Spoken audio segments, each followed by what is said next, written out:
کیا لوگ یہ خیال کیے ہوئے ہیں کہ صرف یہ کہنے سے کہ ہم ایمان لے آئے چھوڑ دیے جائیں گے اور ان کی آزمائش نہیں کی جائے گی؟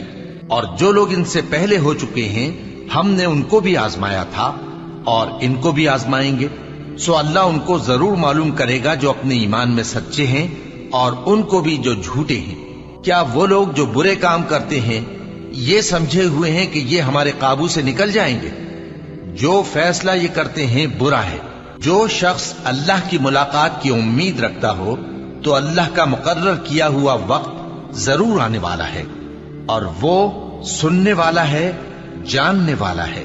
اور جو شخص محنت کرتا ہے تو اپنے ہی فائدے کے لیے محنت کرتا ہے، بے شک اللہ تو سارے جہان سے بے نیاز ہے۔ اور جو لوگ ایمان لائے اور نیک عمل کرتے رہے ہم ان کے گناہوں کو ان سے دور کر دیں گے اور ان کو ان کے اعمال کا بہت اچھا بدلہ دیں گے۔ اور ہم نے انسان کو اس کے ماں باپ کے ساتھ نیک سلوک کرنے کا حکم دیا ہے۔ اے مخاطب، اگر تیرے ماں باپ تجھے مجبور کریں کہ تو میرے ساتھ کسی کو شریک بنائے جس کی حقیقت کی تجھے واقفیت نہیں تو ان کا کہا نہ مانیو۔ تم سب کو میری طرف لوٹ کر آنا ہے، پھر جو کچھ تم کرتے تھے میں تم کو جتا